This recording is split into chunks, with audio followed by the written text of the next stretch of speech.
Good evening. I'm Jay DeLeon. I'm the Director of Engagement here at NYU Skirball. Welcome to the first Skirball Talk of the semester. We will be back again in 3 weeks with Tara Westover, and our November talks will be announced shortly, so keep an eye on our website, check back for updates. Tonight it's my pleasure to welcome Zhudong Zheng, Professor of Comparative Literature and Chinese and Director of the International Center for Critical Theory at NYU.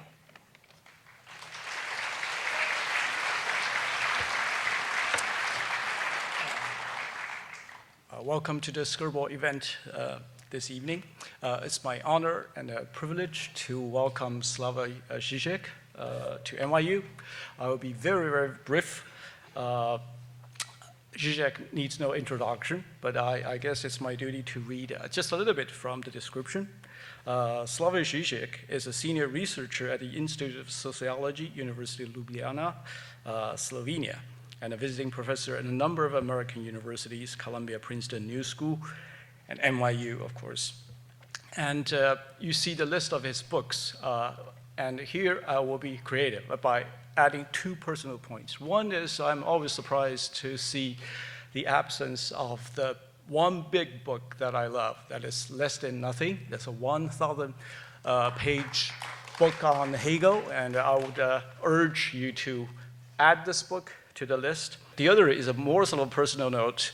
On my first meeting with Slavoj, when I was still a graduate student at Duke University, and I should say this, for the past 3 decades, he has been an integral part of the very intellectual and the theoretical frame by which and through which we tackle with the problems, the challenges, the crises in front of us. So it's really my pleasure to introduce him tonight, and please join me to welcome Slavoj.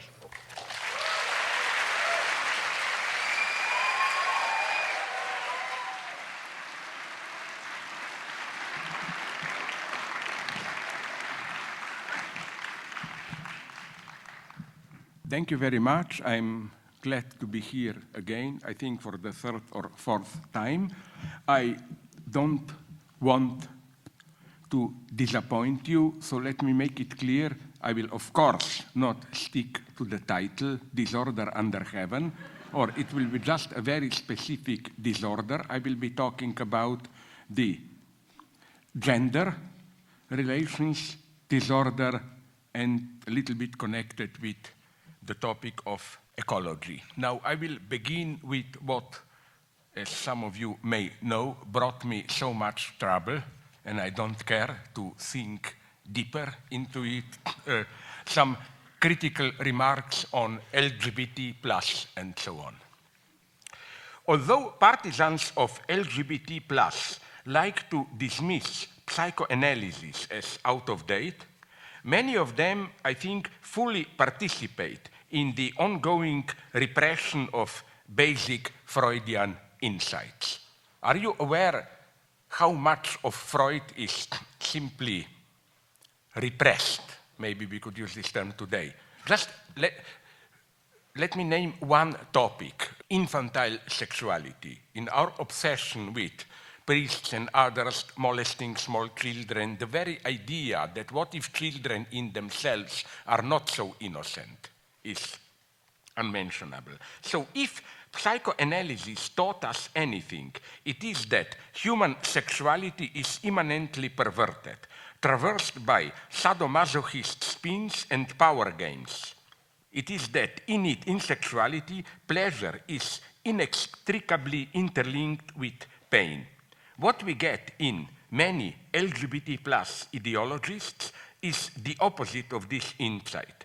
The naive view that if sexuality is not distorted by patriarchal, binary, and so on pressures, it becomes a happy space of authentic expression of our true selves. It is crucial to note how, in all their effort to historicize gender identities and to render visible their constructed nature, at least the LGBT+ theorists that I know accept the fact of gender identities the way they operate in our everyday ideology. Often, my impression is that they are just against the idea that there are two main gender identities, masculine and feminine. They simply want to enlarge the numbers. There are 30, 31, 32 identities, and so on and so on.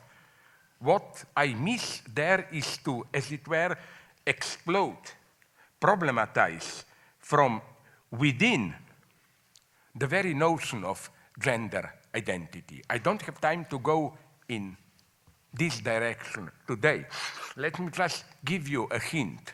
The beginning of a dialogue with LGBT+ would have been to problematize, I often deploy this idea, some of you maybe know it, the notion of plus. What does it mean, LGBT+? Usually this plus is taken in a, sorry for this term, British empiricist way. We have many identities by trigender, asexual, beach, whatever you want, books, and so on. But how do we know that we are open enough? What if somebody comes and says, sorry, I don't recognize myself in your list? So plus means and all the others. Here, for me, already problems begin. I think that if we can learn something from the best of psychoanalysis and philosophy, is that you can directly be a plus as such. This is human subjectivity. And that's what, in psychoanalysis, we call hysteria. Hysteria is the fundamental form of critique of ideology. The hysterical question is, you, husband, master, society, you are telling me I am that. Your wife, your pupil, your servant. But why am I what you are saying that I am? Is this permanent questioning of my own position? This is why, please do not misunderstand my critical remarks on LGBT+. I immensely respect them. I think that an authentic LGBT transgender subject is the closest we can get to something that I shamelessly call authentic, ethical, subjective stance. So what should we do to get at this point?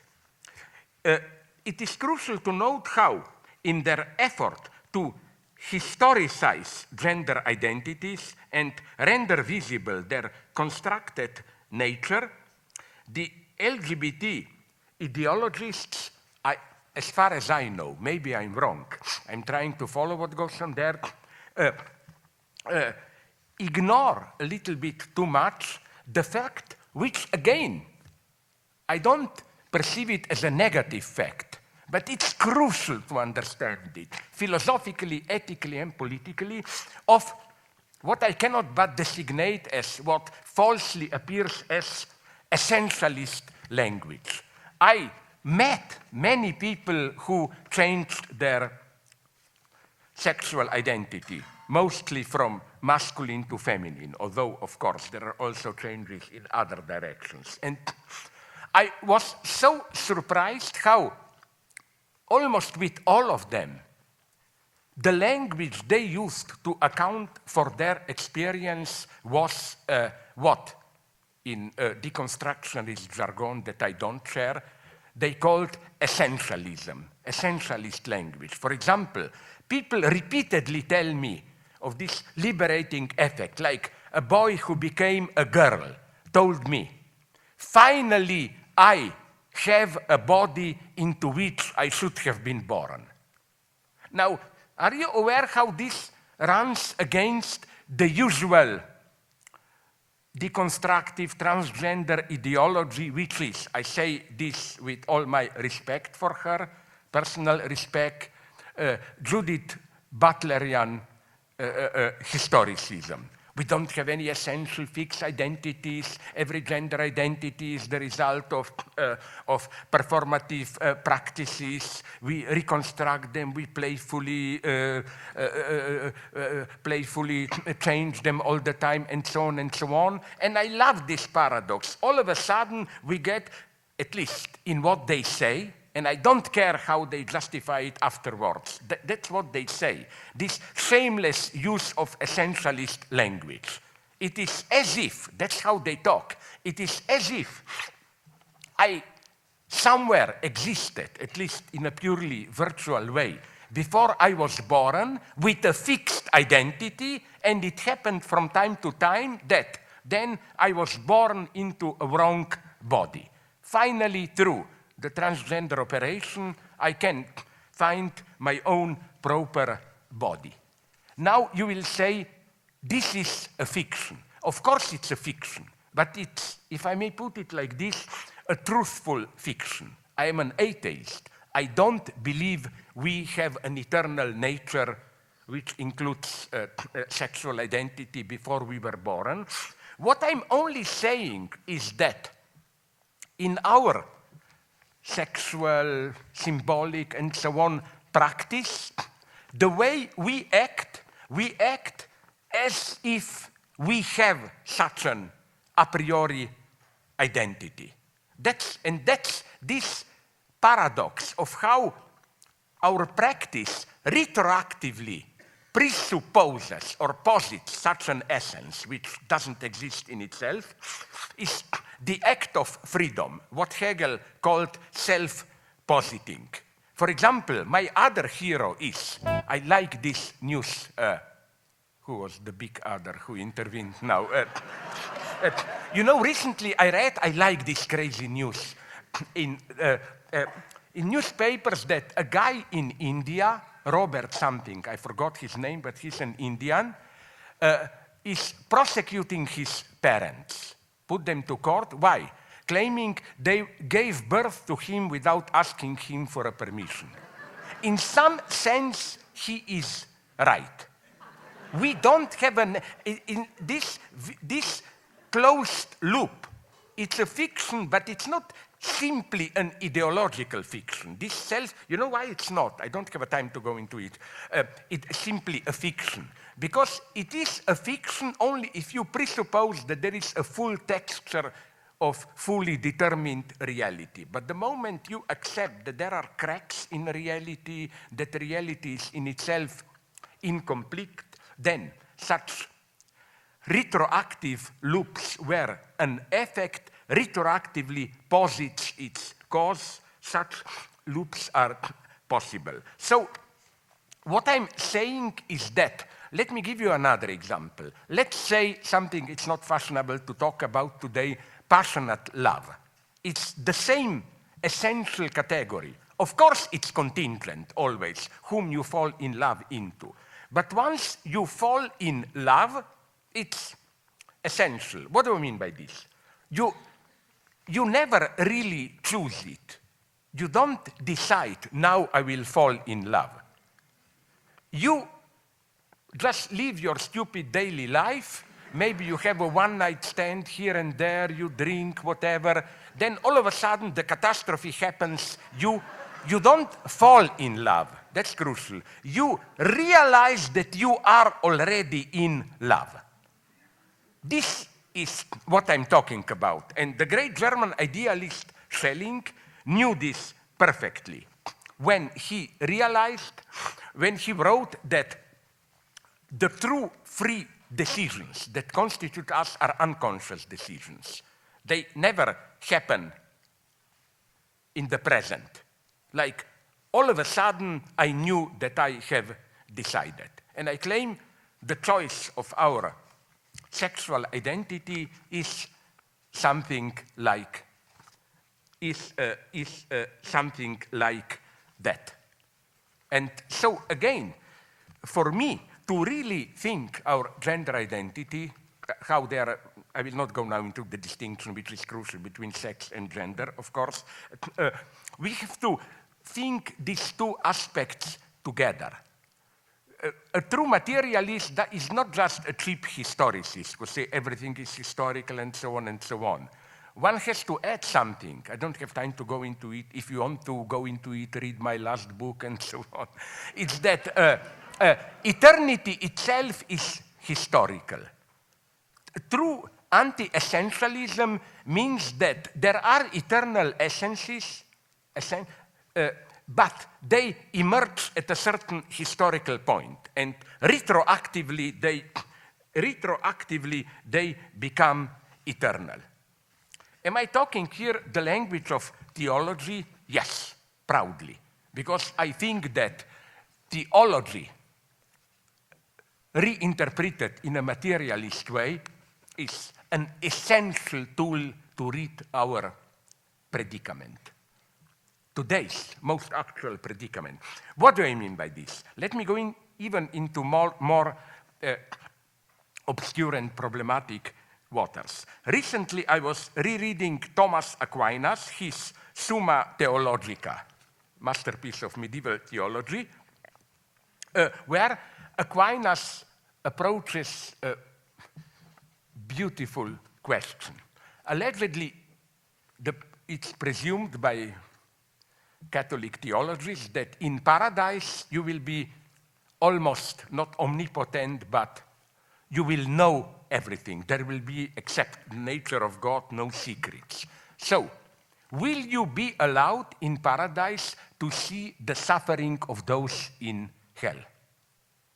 And Aquinas' answer is yes. But then he immediately confronts a problem. If yes, then how to unite this with the fact that by definition in paradise you will be happy all the time? How can you enjoy seeing the suffering of others? Aquinas proposes a stupid, I think, invalid answer. His answer is that what will make you happy is not the suffering, but to witness the majesty of divine justice. I think that Aquinas is cheating here. In what sense? In what sense is it needed for you, when you enjoy heaven, to see the suffering of those in hell? Let me play a game with you, and let's imagine we are in heaven. Let's face it, from what we know from all descriptions, it's a very boring place. You have all the nectar, meadows, happily, it must be terribly boring. So the way I imagine it is that after some years there, you became restless, you know, is this the real life, and so on. And then, like some angels who take care of you began to worry and say, are you not satisfied here? Okay, let's take a look at what's down there in hell. So you take a look at that and, okay, it's better here, and so on.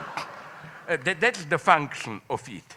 But my first point here is that this logic that to enjoy your happiness, you need look at hell of those who are not as happy as they claim you are, those in power. Don't we live in exactly the same predicament? Our view into hell are the TV news where they warn you. Some scenes here may be unsuitable for you, children starving in Somalia, war in Syria, and so on and so on. It is as if we need those horrors in the news just to become aware of how happy we should be staying where we are. But so what's my view of this?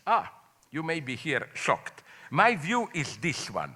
What if we turn around the perspective and claim, that's my private dream, that maybe we got the wrong idea of hell. Maybe all the oil is there burning for barbecues, you drink, you have orgies, you are happy, and so on and so on. So my idea of hell is, it's quite a nice place, and then once a week, a devil's manager comes to you and says, listen guys, we all know we have a good time here. But now, for a quarter of an hour, we will be observed from heaven. So please pretend that you suffer horribly, and so on and so on. And now then, after a quarter of an hour, it's, okay, CNN cameras are off. You can enjoy it again. Now you think I'm kidding here. I am not. I think that cheap happiness and true creative, not even pleasure, this is not pleasure, this is full enjoyment, are incompatible. Let me return to my example that I gave you of love or artistic creativity and so on. It gives you nightmares. It doesn't make you happy. Again, to return to my example 10 minutes ago, imagine living a peaceful life, maybe one night stand here and there, you meet friends, drink, and then you passionately fall in love. Your peace is ruined. It's hell. But nonetheless, I would never exchange this hell for heaven. It's the same with artistic creativity and so on and so on. But back to my main point, why do we need this view of hell and how it functions at today's ideology? Now I will say something more which may really hurt you, some of you.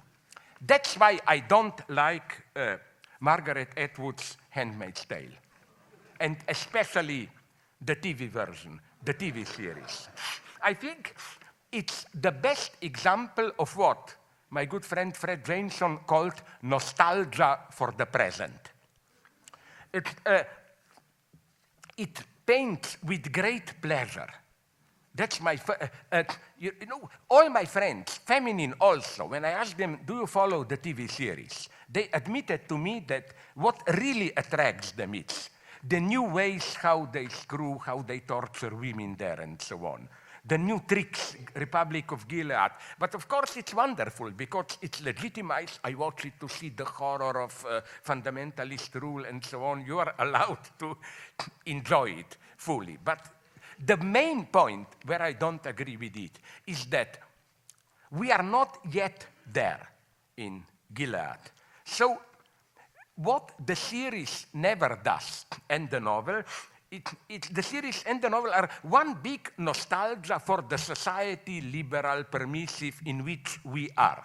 It's literally our view into hell to be glad in what nice society, nonetheless, we still live.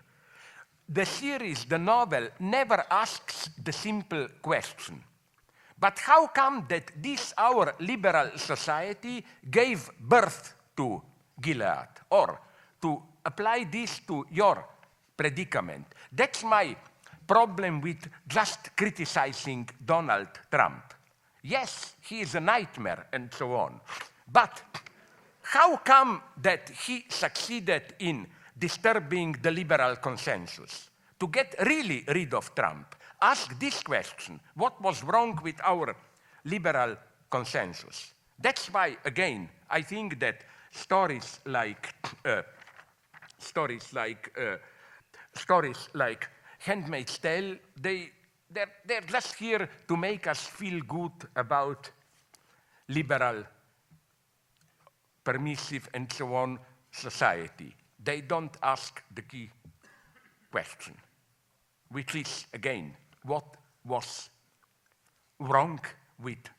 is wrong with these societies? How was something like Donald Trump possible? Or to go a step further, you know, Freudian notion of fetish, naive one. The last thing you see before you, as a small boy, notice that the girl doesn't have a penis, blah, blah, blah. Okay, let's give it a more accurate version. Fetish in politics is the last thing you see before you see social antagonism. This is why, for example, the Jew, the figure of the Jew in anti-Semitism is a fetish. It's the last thing you see before you see class struggle antagonism. Jew is an ersatz for class struggle. It's the element which from outside introduces antagonism into our society.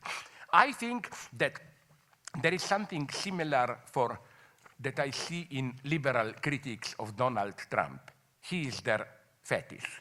The last thing they see before they would have to admit social antagonisms in the United States and how Trump exploited them. Let me go on now to my main line, which is, what does this mean for sexual difference, or rather, what type of femininity can we imagine today which would really counteract the still predominant, I wouldn't say patriarchal, masculine mode of subjectivity? I claim we confront here great ideological traps, but I would like to focus on one person which is much maligned today, but I still, in spite of all the publicity that surrounds her, admire her. It's, of course, Greta Thunberg. Why do I like her? She is autistic. And I think that's her strength. That's what we need today. She is not the usual figure of femininity, dialogic, open to compromise, and so on and so on. No, if anything, that's now my provocation, she is an example of how the American Psychiatric Association described toxic masculinity. I quote the definition. I quote here. Traits of so-called traditional masculinity, like suppressing emotions and masking distress, often start early in life and have been linked to less willingness by boys and men to seek help, more risk-taking and aggression, possibly harming themselves and those with whom they interact. End of quote.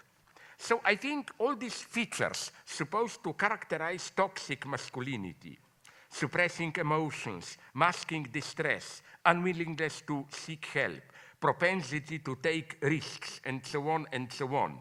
My claim is first that there is nothing masculine about this. There are simply situations where you have to act like this.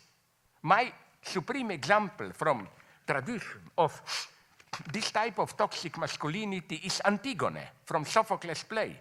Ismene is the traditional woman, compliant, compromised, blah, blah. No, Antigone is toxically masculine. She doesn't debate, she just insists on her own, no matter what catastrophic consequences this will imply. And the same goes for Greta Thunberg. Let me elaborate this a little bit more. Why this attack on toxic masculinity?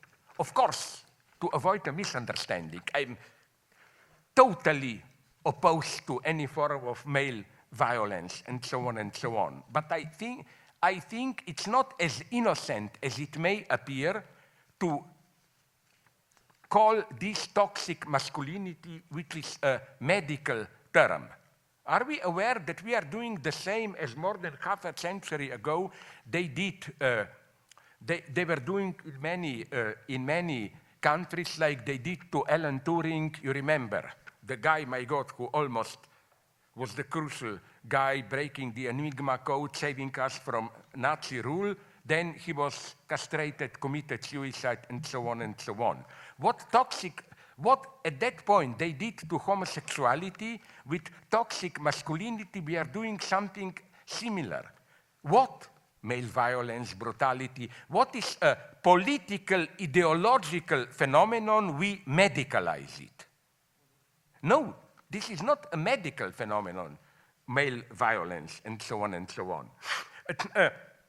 Second thing, something is happening in our societies which I find a little bit suspicious. Namely, there is a new, let's call it, conformist spirit where conflict is, aggressivity, conflict, and so on, is considered problematic. The idea is negotiations, dialogue, and so on and so on. And here, the ruling ideology constructs a specific role for women. My good friend Alain Badiou described to me how, because his adopted son had some legal problems and he witnessed it, how often in modern, especially to deal with juvenile delinquents, You need a woman as a judge, even as a policeman, and so on and so on. Women are needed today to act as representatives of the new mode of power, which is no longer the brutal, directly oppressive power, but the more understanding power, the power which wants to help you, to re-educate you, and so on and so on. So again, I think that this critique of toxic masculinity is part of an ideological transformation which I'm very suspicious of. I think that what we should do is to precisely see what positive aspect is obliterated by this critique of toxic masculinity. I see this again in the figure of Greta Thunberg. Let me explain what I mean by this. Greta, if you followed the news, did change quite a lot in the last year. She changed from the naive, innocent girl saying that the emperor is naked to a smiling, aggressive, sharp-tongued demon almost. But her message remains the same, simple and repeated. One should recall here Kierkegaard's wonderful short text on the difference between genius and apostle, where Kierkegaard defines genius as an individual who is able to express or articulate his inner wealth, what is in him more than himself, his spiritual substance, in contrast to the apostle, who in himself does not matter at all. The apostle is a purely formal function of the one who dedicated his or her life to bearing witness to an impersonal truth. And I think that Greta, the way she acts, is an apostle of truth. She does not bring forward some ingenious new insights. She just repeats the same simple message again and again. Talking about politicians, she said, "We have not taken to the streets for them to take selfies with us and tell us that they really, really admire what we do. We children are doing this to wake the adults up," and so on and so on. What Greta calls us to listen to is science, to take science seriously. But this does not mean that science also provides the political answer to what we are to do. Science just enables us to discern the contours of the deadlock in which we are, the catastrophic ecological implications of our economic development, and so on and so on.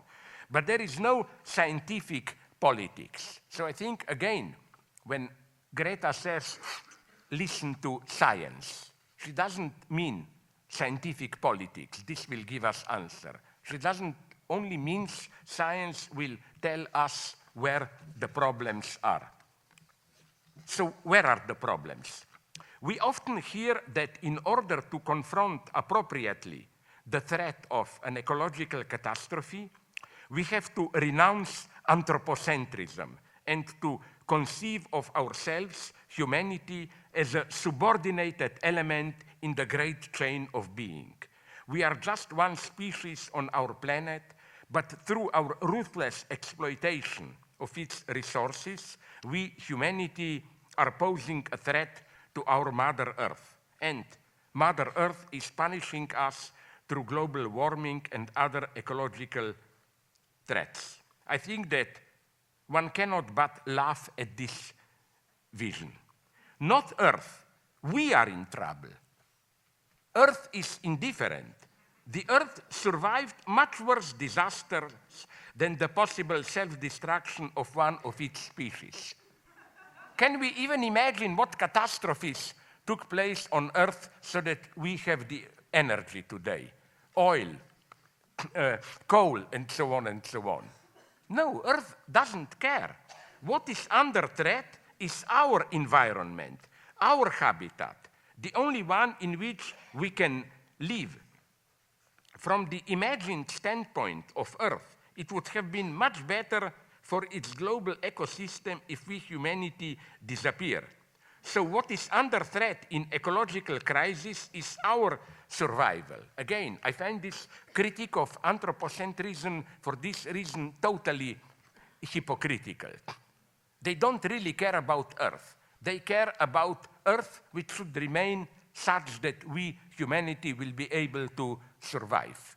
Earth is indifferent here. What we are after is an environment that would befit our survival. This is also why the true stakes of ecology are socio-political. Ecology is not about caring for nature. It is about a social reorganization that would maximize the conditions of our well-being.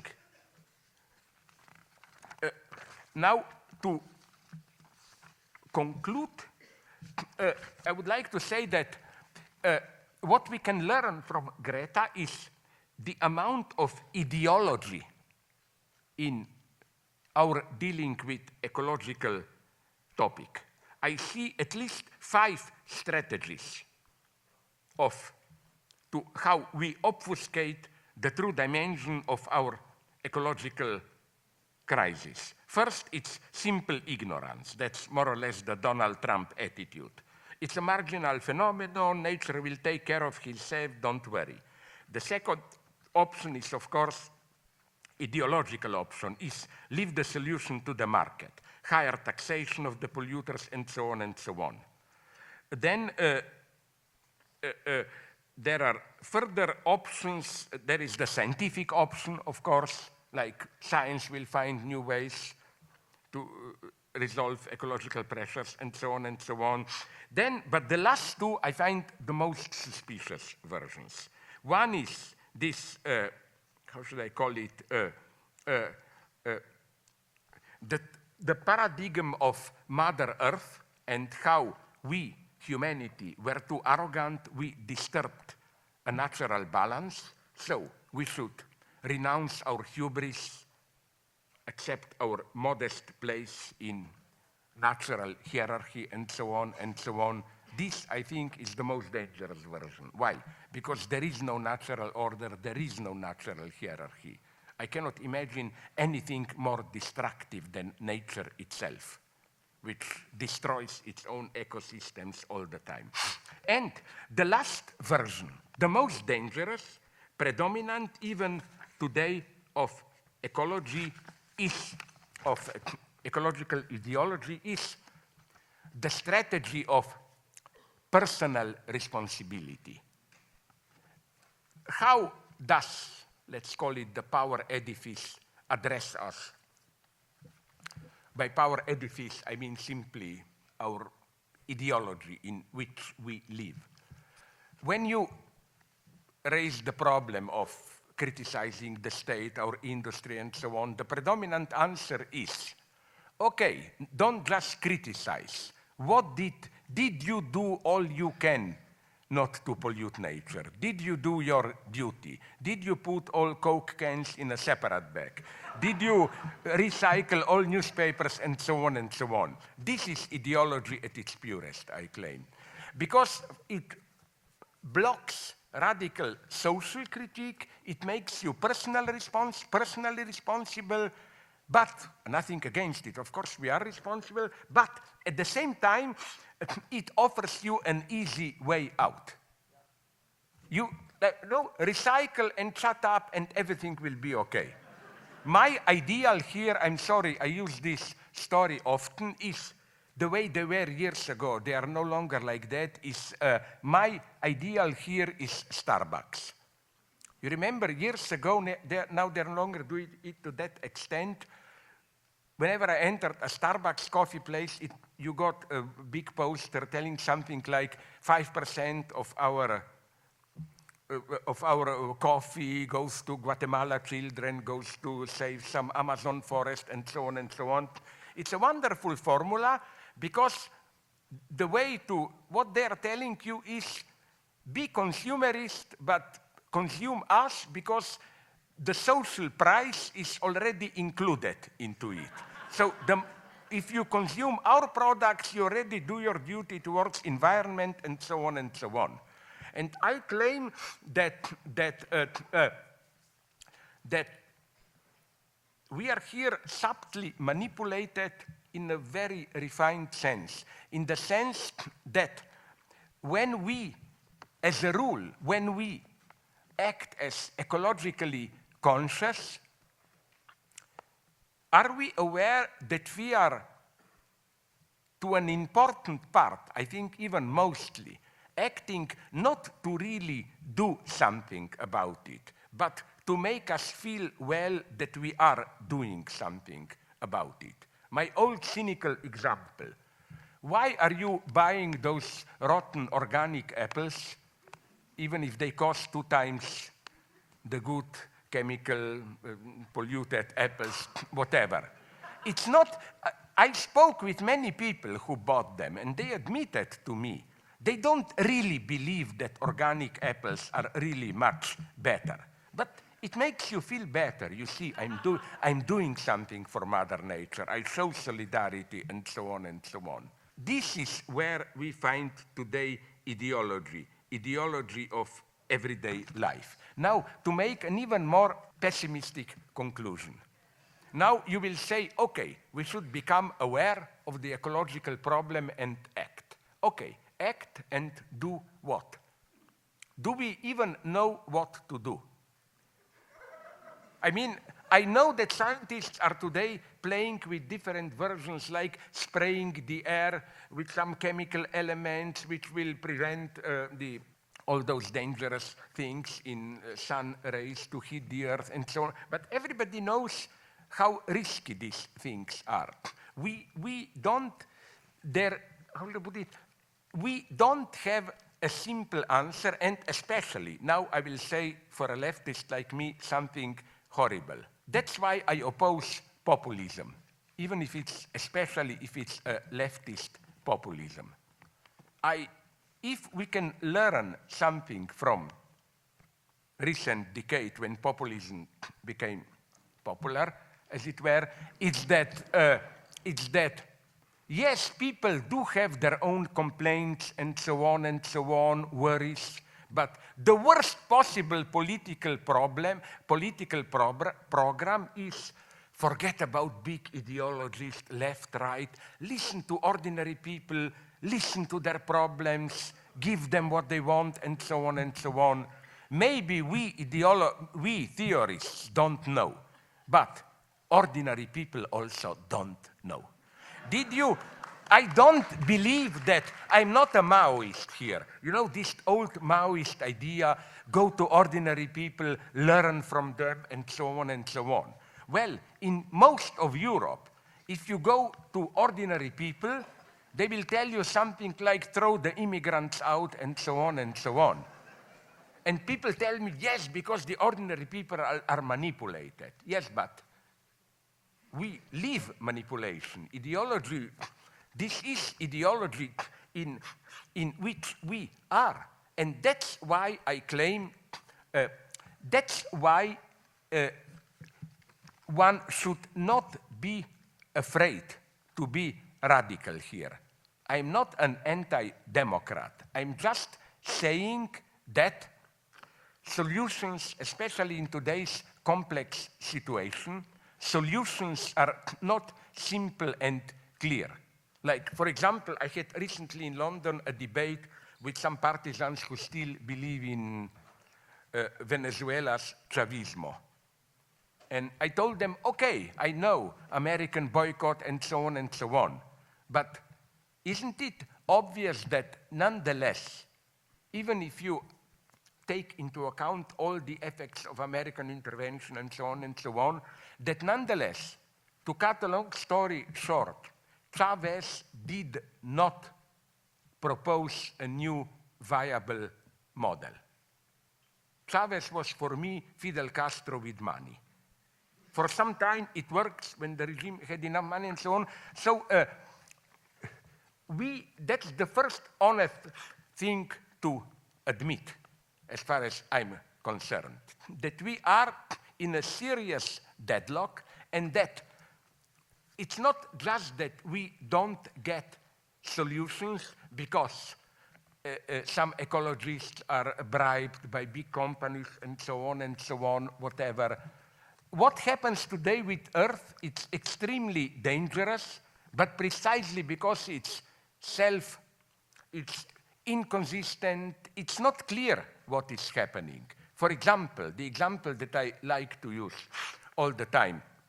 When I was young, in Europe there was a big slogan, very popular, Waldsterben, forests are dying. And there were exact scientific calculations. In 50 years, they said, which means today, this was 1970, in 40, 50 years, Europe will be without forests. I'm sad to tell you today, there are more forests in Europe than ever in the last 100 years. Does this mean that there is no ecological crisis? No, but it means that the process is much more tricky, self-contradicting, and so on and so on.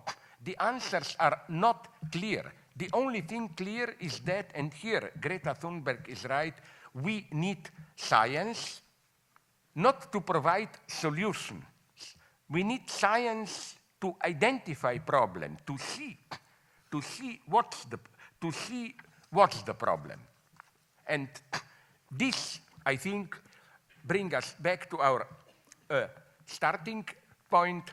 We need more than ever today what I would have called in good old Marxist terms, critique of ideology. Not only with our enemies. It's ridiculously evident that, for example, in what sense what Donald Trump and his guys are doing is ideology. But I think a true leftist should also do the opposite today. To ask when even liberal democratic critics of Trump are too limited and fall into the same trap. So to conclude, let me just give you one example. I mean, Trump is for me, let's avoid a misunderstanding, like a guy without a moral compass, kind of a immature guy, and so, not necessary to lose words on that. But you know what disturbs me deeply in the way this impeachment of Trump is now gaining momentum? It's easy to criticize Trump. He should be criticized because we are obviously dealing with a single corrupted individual pursuing his own interests.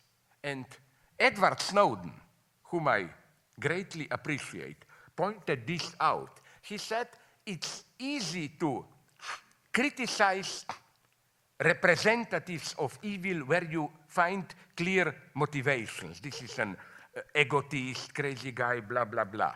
What I find much more dangerous is to locate the evil, okay, violations of human rights and so on, which is inscribed into the very functioning of the system, so that you can have individuals who are, in some sense, very faithful, patriotic. You absolutely cannot identify any egotist motives in them and so on, but they are doing the same thing.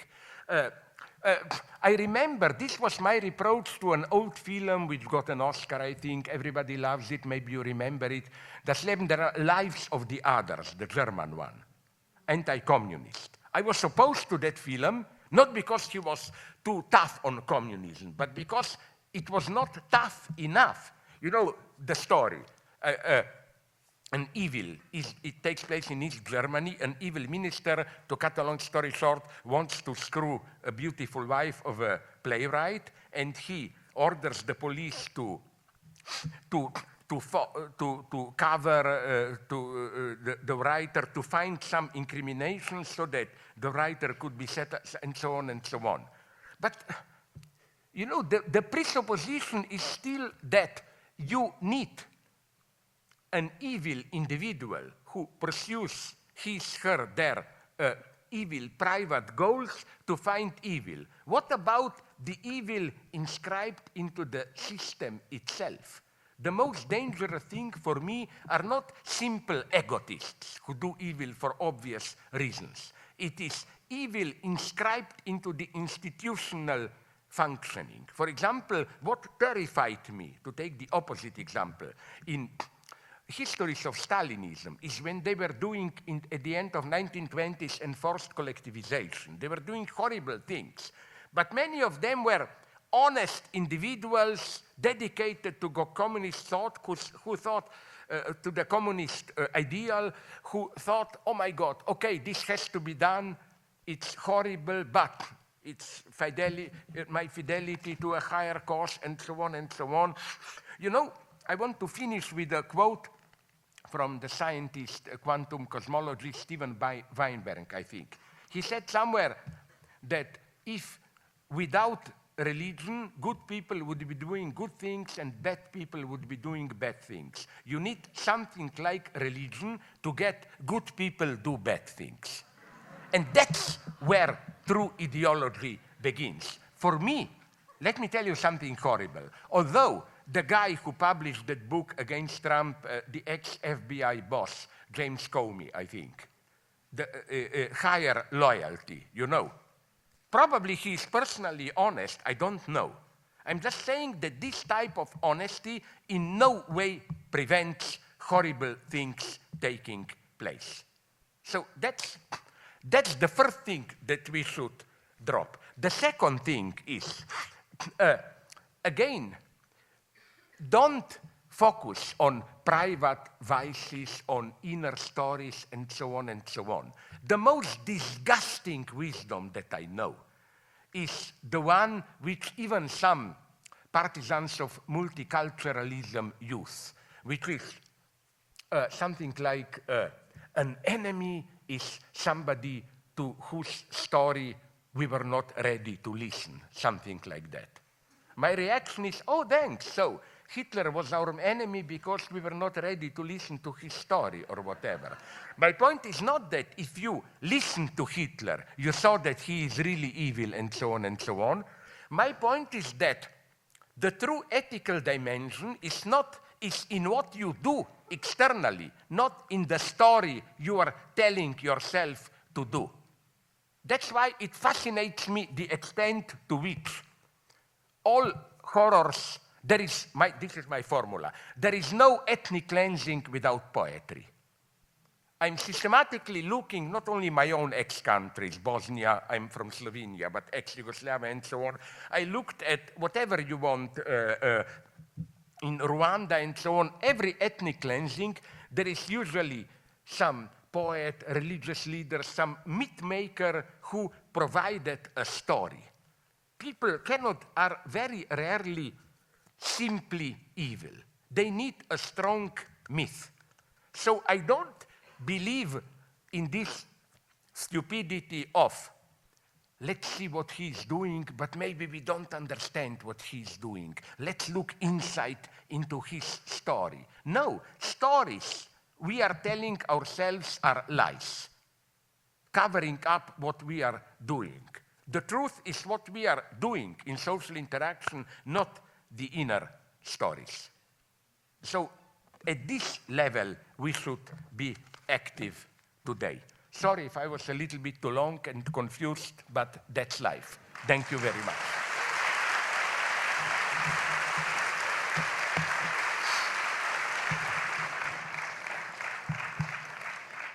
I was struck by your comment about lives of others. You were saying that it was too weak a criticism to focus on the evil Communist Party boss.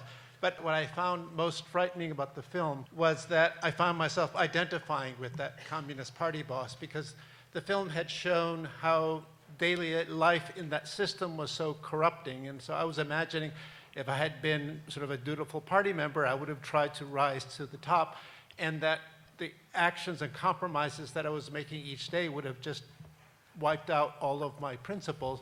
And by the time I got to the top, I wouldn't have any principles. And then I would feel like, well, I deserve something. So why not take that beautiful actress? I mean, it's sort of like, and I wouldn't have any moral values to guide me to do anything else. And so I was feeling that it wasn't very specifically showing a system where just getting to the top would strip you of all your values, and then you would be reduced to that kind of behavior. Okay, can I quickly, and then maybe you should stay there and if you reply to my reply, because my point to refer to that is what you mean, this one. You know, my point is that if there would not have been guys like that corrupted minister, if all Stasi would have been just like that, the guy who has to follow and observe the writer, the guy who at the end even steps on his side, the relatively honest Stasi agent, the system would have been exactly the same, maybe even worse. That's my point. That I met them in my own youth. I lived in a communist system.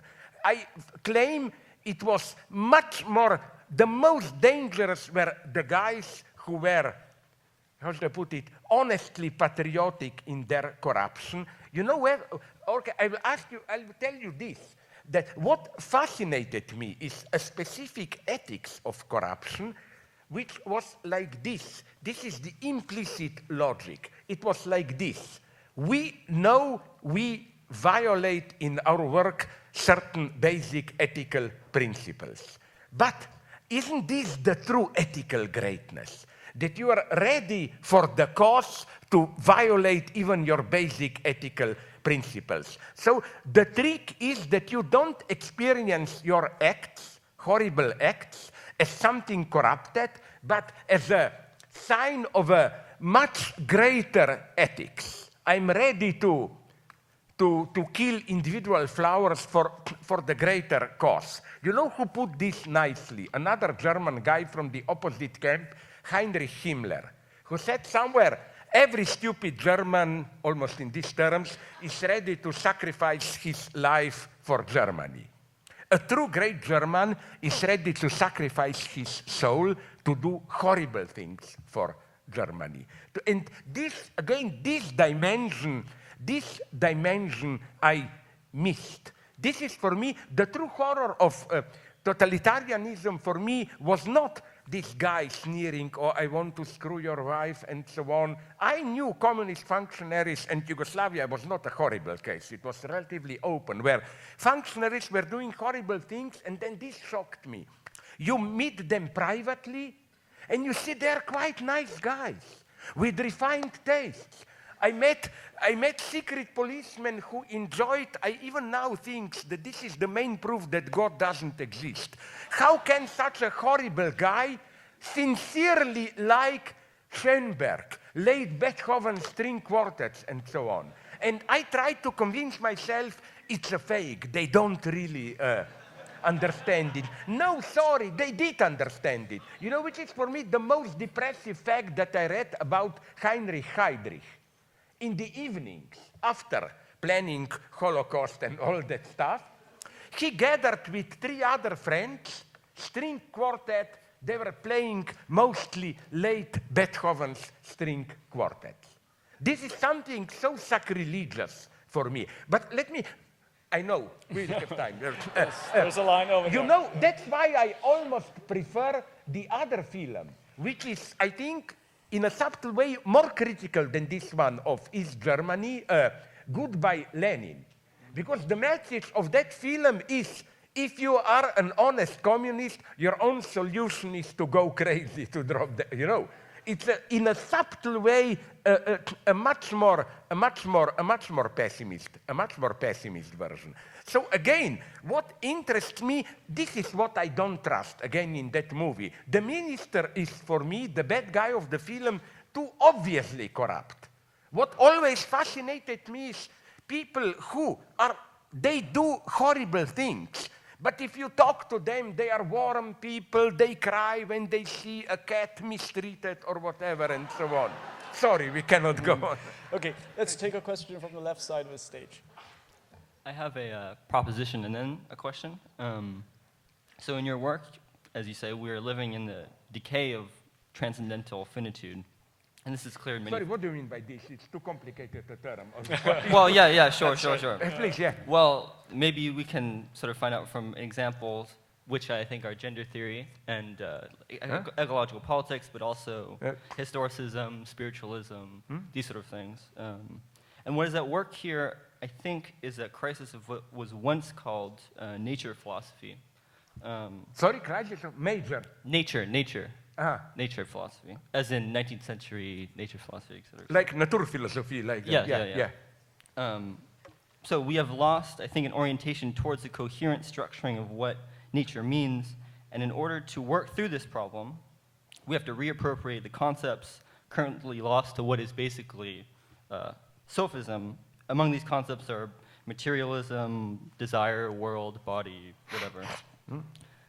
And the task is now to see in these concepts the principle of their own contemporary degeneration, thereby returning them to their proper speculative vocation. So my question is this, Yes. which is also sort of on the proposition. What do you think the future is for this crisis of nature philosophy, unless you disagree? And what are some possible directions for the future of philosophy? Okay, I will try to be short. In strange way, although in a different direction than you, I agree with your problem. I think the tragedy of philosophy, at least the so-called continental philosophy, but now it's moving out with new realisms, that it was totally caught in what I call transcendental deconstructionism. It was this purely epistemological reflection, like my old example, sorry if some of you know it. If you were to ask somebody like Michel Foucault, do I have an immortal soul? His answer would have been, I can only describe the episteme, the cognitive, or the space of power and knowledge within which such a question is meaningful. You suspend this realist question. You just describe different epistemological configurations and so on and so on. This is for me the most radical historicism. Like, you don't answer the question, is the universe finite? The counterpoint would have been simply, but within what philosophical horizon can you even raise this question? And it's interesting how this naive realist questioning then returned in natural sciences, quantum physics, cognitive sciences, and so on. What fascinates me is how today, if you want to know, is the universe finite or infinite, you don't ask philosophers, you ask quantum cosmologists. If you want to know today, do we have a free will or not, you don't ask philosophers, you ask cognitivists and brain scientists, and so on and so on. But it's a difficult question, how should philosophy do it, and what point of nature? I still think that here, for me, the ultimate challenge is my view, the ontological implications of quantum physics. It's still an unresolved question, because I'm sorry if I will now very briefly repeat an old story of mine. I think that the implication of quantum physics is still not perceived. It's something that I can only call unfinished universe, in the sense of ontologically unfinished. We live in a reality which the point is not simply we don't fully know it. The point is it is in itself not fully constructed. Repeat me an old joke that maybe some of you know it. I read in an introduction to philosophy a wonderful example which tries to clarify quantum physics through the example of video games. You know, in video games, the universe is not fully constructed. Like, you are shooting somebody in a video game, in the background there is a forest. But if it's not part of the game that you can enter that forest, then that forest is not fully programmed. It's just blurred. Or there is a house on a street. If it's not part of the game that you can enter that house, then the inside of the house is not programmed. So the idea is this one, that this uncertainty principle is more radical than Heisenberg thought. It's not just that we cannot measure particle, its position and velocity, it's that in itself it's open. It doesn't have all these properties. And now comes the beautiful ironic reading. It is as if we imagine God as the programmer, God thought that we are more stupid than we are. God thought humans are too stupid to move beyond the limit of atom, so why should I bother programming the inside of an atom? We, as it were, caught God with his pants down.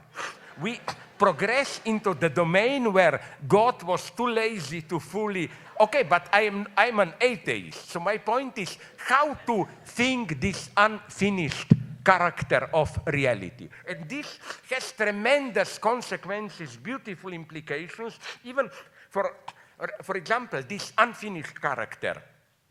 For example, this is for me authentic multiculturalism. Not we have different cultures, no, I don't, I hate my culture, I hate other cultures, that's not the point. What interests me is this one, here I'm against historicism. One of the most stupid things that you can imagine is the idea that to understand Shakespeare, you must study his epoch and so on and so on. No, Shakespeare didn't understand himself, and I think that from a certain distance today, we can read into Shakespeare. Shakespeare was like unfinished reality. That's why, and this is for me the authentic multiculturalism. Did you notice that? It surprised me. The best cinema versions of Shakespeare's are not English ones. My favorite Shakespeare is Kurosawa from '61, version of Hamlet. The title of the movie is a beautiful one, Bad People Sleep Well. Set in contemporary Japan, a rich Japanese student returns from United States, his father is killed, but the point is that how, you know, this is not just that we expand, it's as if through this distance or whatever, the best, Kurosawa also did the best version of Dostoevsky that I know, Idiot, set in Japan, 48, Hakuichi, and so on. I like this idea. That's why, incidentally, I'm against identity politics, because there are no identities. To understand Shakespeare, you don't have to study England. You have precisely to forget about his context. I'm more and more convinced that to understand really a work of art, you should not know too much about its context. So, I know I didn't answer your question fully. Okay, Slavoj. But okay. What I would have said is that I admit your topic, return to philosophy of nature, what does it mean, materialism, body today, but I think that the answers are not the answers we were used to in the 19th century and so on and so on. Okay. That we have to radically rethink things. Professor Žižek, so you've just given this answer to quantum. I've never heard your response to Francois Laurel's non-standard philosophy. Of course, you have your response to Graham Harman. Well, you have your responses to the flat ontologies of Graham Harman and Latour, but you know, this vision in one that Laurel calls the observation effect, that the real is epistemically disclosed to us, but the quantum allows us that our observation affects the real. You know, I mean, my question was going to be about Jacques-Alain Miller and you being more of a Millerian than a Lacanian, but after hearing your response to this quantum question, how do you contend with Laurelian non-standard philosophy? Because it's not, you can't give the same, if you want to, you know, use quantum as this kind of theoretical fulcrum, then you have to sort of back off from the transcendental decision. But Hegelians like Catherine Malibu and yourself still hold on to the transcendental decision. So there seems to be this taut line between quantum and the transcendental, because if we allow for, you know, it's a beautiful question, but again, my God, you put me in an impossible position, because it's a 2 hours answer at least. I cannot do it. What I would have said is that I would just have been here much more. I would have been much more careful here. My position is, that's why the title of one of my books, if we go into philosophy, is this absolute recoil and so on, is that, and I don't want to go into it, I will just tell you a brief anecdote and then I stop. What do we mean by you know, this is the eternal problem that I also get whenever I visit Korea and so on, that I misunderstand Buddhism and so on and so on. My answer is that Buddhism is great thing and so on, to abstract from the fact that Buddhism can be the best justification you can imagine for war crimes and so on, but that's another story. But, you know, my position is this one, and that's what I aimed at when I mentioned that falling in love and so on. We have, I simplify to the utmost, philosophies which see reality as a mess, chaos, difference, and then you somehow withdraw from it and find inner peace. Like you see it all, this distance, blessing. No, my point is that truth is the fall itself. I want to celebrate the fall. The event is the fall, even in the most radical ontological sense. And my point is that it's only through the fall that what the fall is fall from emerges. Let me give you, to stop here, the most vulgar example, which I used maybe even in this room already. Years ago, I flirted, with a lady who, probably to seduce me, told me that when her last lover saw her naked, he told her that except for 3-4 pounds too much, her body is perfect. I told her, just don't lose 3-4 pounds. Because, you know, it's this subtle paradox. You need something to disturb perfection so that retroactively the mirage of perfection emerges. If you get rid of the obstacle, you also lose the perfection which was disturbed by the obstacle. So that would have been my ontology. I celebrate diversity. I celebrate the fall. That's why I'm an atheist Christian. For me, what happens in Christianity is we don't rejoin God. God rejoins us. God splits with himself. You know what happens on the cross when Christ says, Father, Father, why have you abandoned me? It means, as Gilbert Keith Chesterton, my favorite Catholic theologist, put it, it means God himself is for a brief moment an atheist. I want to celebrate fall. What I like about love is not that I love you all. Fuck you, I don't love you all. I love one, and all of you can go to hell, others. I want to celebrate division, one-sidedness, imbalance, and so on. That's my ontology, but I cannot go now, sorry, into what this means, yes. Go to the left. Hello, doctor. I want to ask a question about Hong Kong. So many journalists have been saying that the movement is increasingly nationalist. It is to counteract the Chinese imperialism as they perceive. I wonder if you share this angle, and should we approach this unique nationalism by situating it in the global revival of right-wing nationalism? First, I must say I'm not trying to squeeze out of it that sympathetic as I am towards the protest movement, from what I can tell you is that first, I am not, as some people accuse me, a conformist here. From what I know, some of you maybe know more about me in China than I do.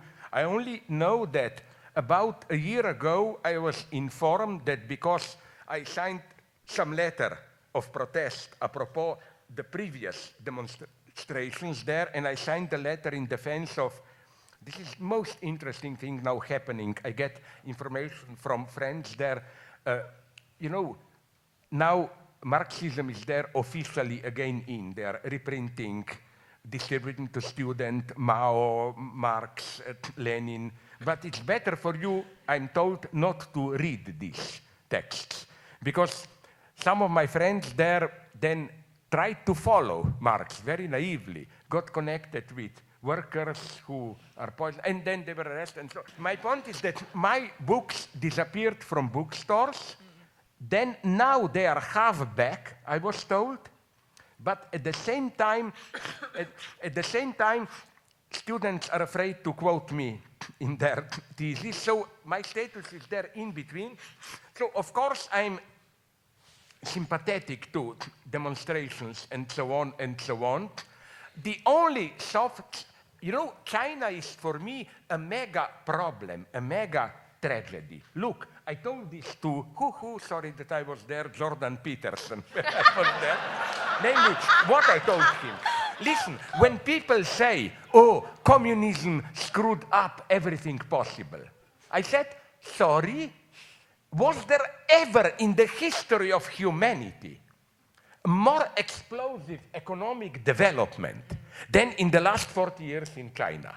So many people lifted out of poverty and so on. And that's the lesson for us Western leftists. We, in the 20th century, we hate the two things: wild, unbridled capitalist competition and strong authoritarian state. How the Chinese did it precisely by combining these two. You know, so I'm not glad about this. I'm just, so it's such a, what I just don't like, that's my only point of, I wouldn't say sympathy, but suspicion about China. You know, it's so easy to criticize China for something we are doing here in a little bit more subtle way. For example, you know, we all know those stories which are true, incidentally. How in China you have that, how do you call this, patriotic status or whatever. Each of the citizens gets a point. If you pay debt, if you are a dissident, you lose points, all that stuff.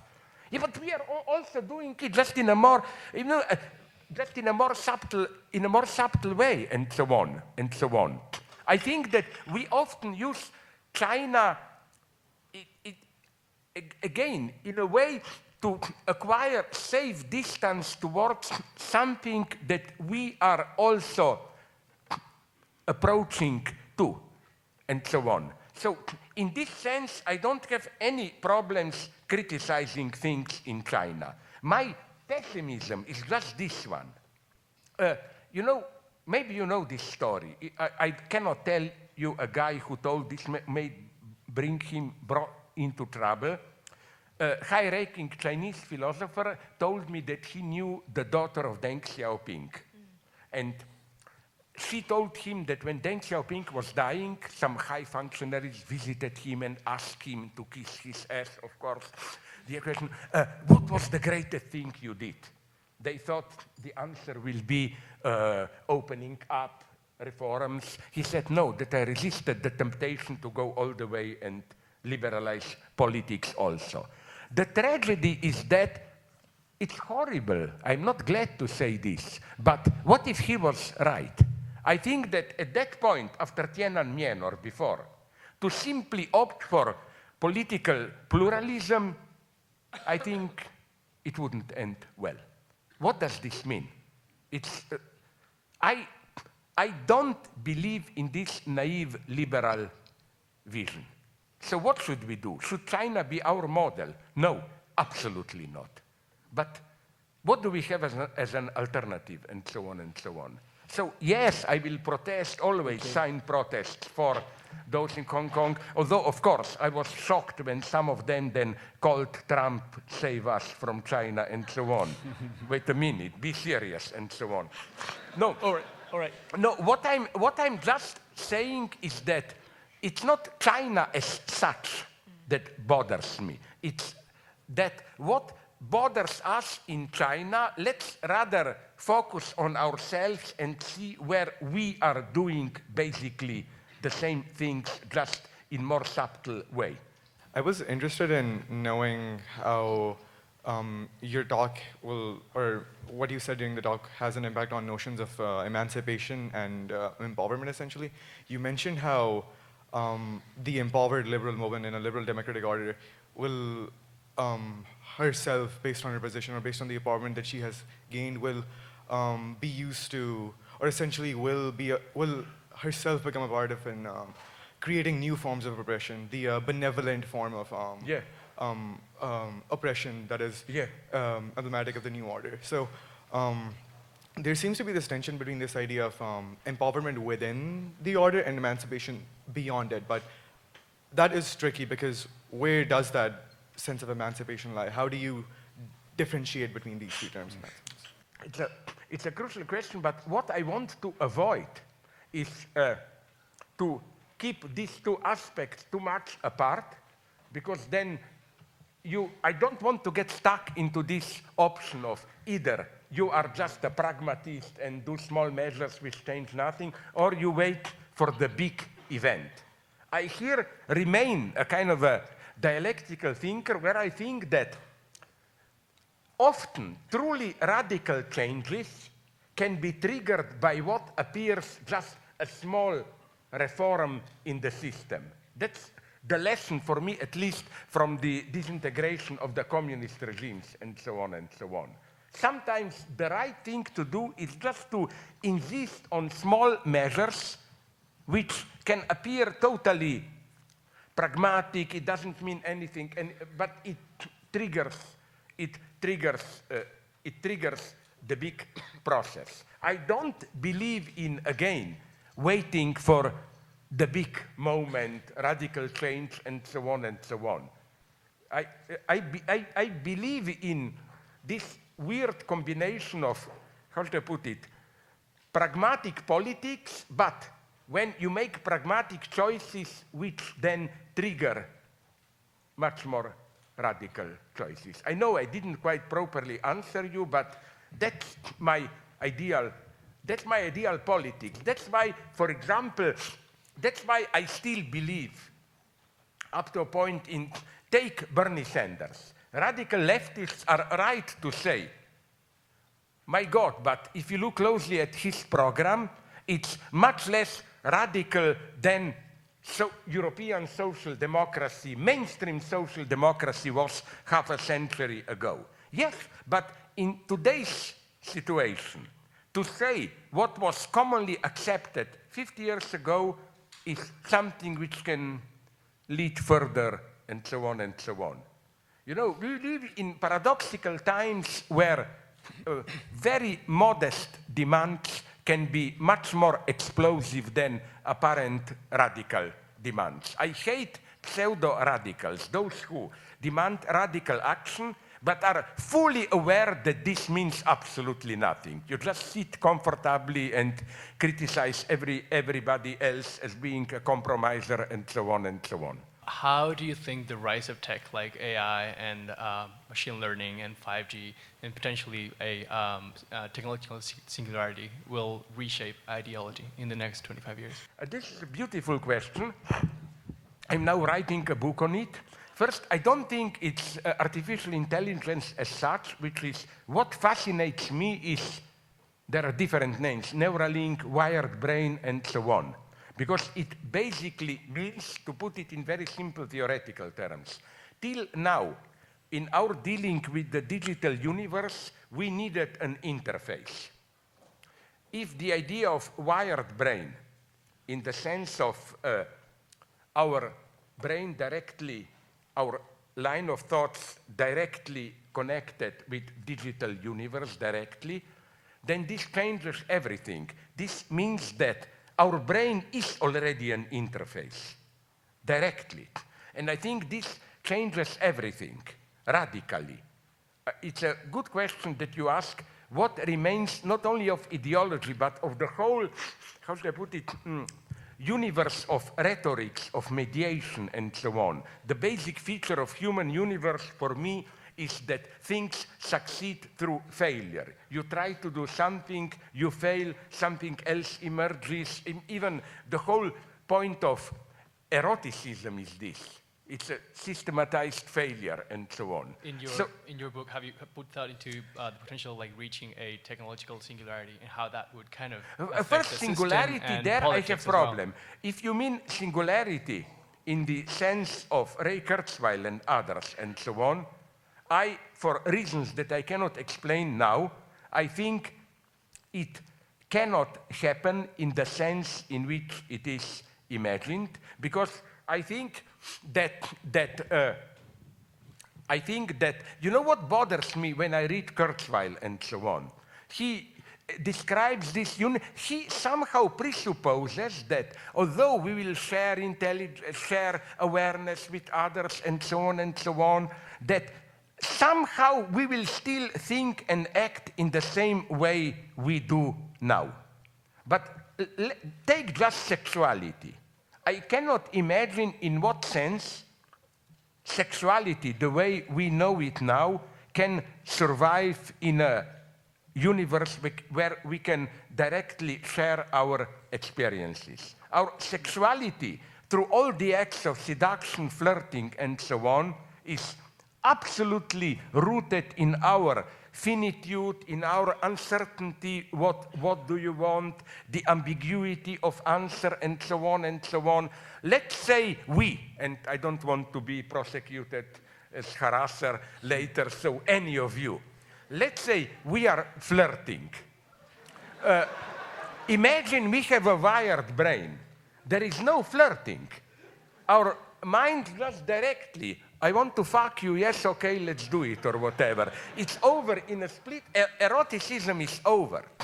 I think that the situation in the wired brain will be something that precisely what I described with that lady of 4 pounds too much or whatever. We will get the thing itself, but immediate contact, spiritual with another, but we will lose the obstacle. Because the entire human spirit, the way I see it, is based on imperfection. Let me give you the last example. Okay, sorry, I'm losing time. Which I maybe used even in this room. Did you see the movie Billy Bathgate? Nicole Kidman, Dustin Hoffman, and so on. It's based on Doctorow's novel, and I didn't like the movie, but it looked to me that I saw in it the traces of a great novel, like it missed to capture the spirit of the great novel. Okay, then I said, let's read the novel. I'm sorry that I say this, the novel was even worse for me. So, we have bad novel, I think so. I apologize if you don't. Bad novel, bad movie, but in between a specter of a perfect novel or whatever emerges. And that's for what I don't see place in this, in singularity. How through repeated failures, through 2 failures, you repeat a failure and a specter of a perfect entity emerges. You take away the failures, you lose the perfection itself. I'm sorry. I can go on, but I think there is another event at 8:30. Yes. You know what I hate? False leftists, when they get tired of debates, they always mention it so hypocritical. They say, we would like to go on, but the poor cleaning ladies who are waiting to clean the room, you know. It's just they are too lazy to go on. Yes. So I hope this 8:30 event is not a new version of those cleaning ladies. That's right. Yes, go ahead. I was wondering if I could get your opinion on the discourse and ideology surrounding the Joker movie that just came out, and the figure of incels in popular culture. If I could get your opinion on the discourse surrounding the Joker movie and incels. I will tell you something horrible.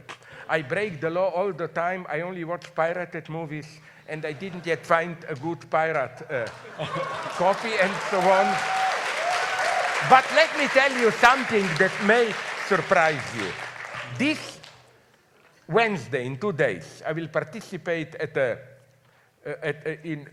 debate on superheroes at Princeton, and there I want to go into it because, of course, in some sense, the Joker we all love is, of course, from the second of this Nolan trilogy, Batman movies, and so on and so on.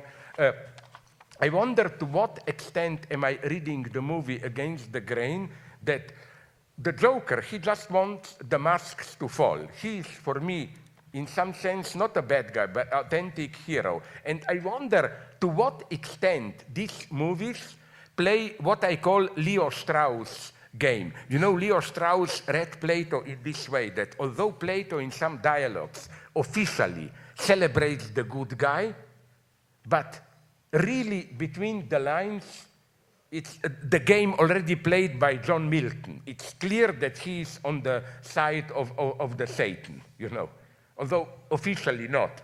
And of course, the only way to redeem Black Panther for me is the same. How is the guy called who loses, who dies at the end? Killmonger. isn't it absolutely clear that, and the movie makes it in some way even almost explicitly clear, that he is the authentic hero? Can it be more clear than you remember how at the end when the good king makes a speech at United Nations, who is at his side benevolently smiling? The CIA agent and so on. It's like, fuck this new black kingdom, authentic but protected by CIA, as they make it clear. So in the same sense, and I go very far here. Not only this, so I will watch the movie this with all my sympathy for Joker. I think Joker should be rehabilitated. I go to the end here, which is the third part of Christopher Nolan trilogy, Dark Knight Returns or whatever. Sorry? Yes, who is there the bad guy? That Kane or what? Yeah, he is the revolutionary. The movie is for me about Socialist Republic of Manhattan, which goes on. I mean, of course, there are all the compromises, and I even proposed to some guys that I don't have connections there, made in Hollywood.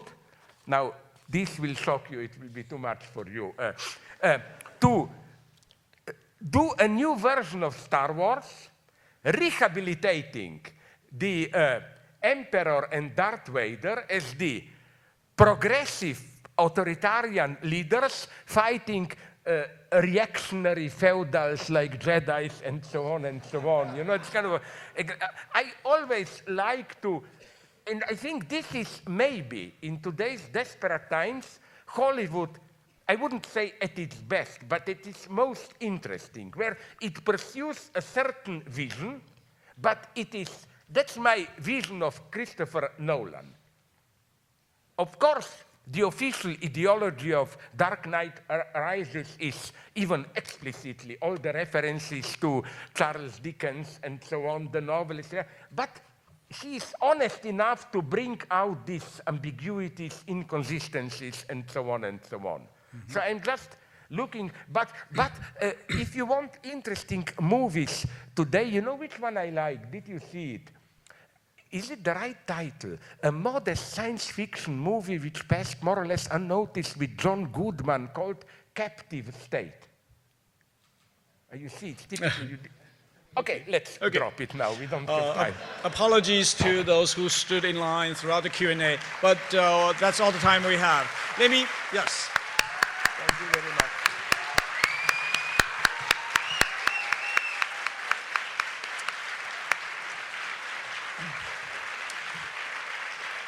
I'm grateful to you. One last... something important, not another story. Just, publishers are telling me, I hated them years ago, why don't you write a book on Donald Trump and so on? We need psychoanalysis to understand this madman. No, my answer was, Trump, it's pretty transparent what he's doing. We only need psychoanalysis to understand the stupidity of Democrats who made his election Trump's possible, you know.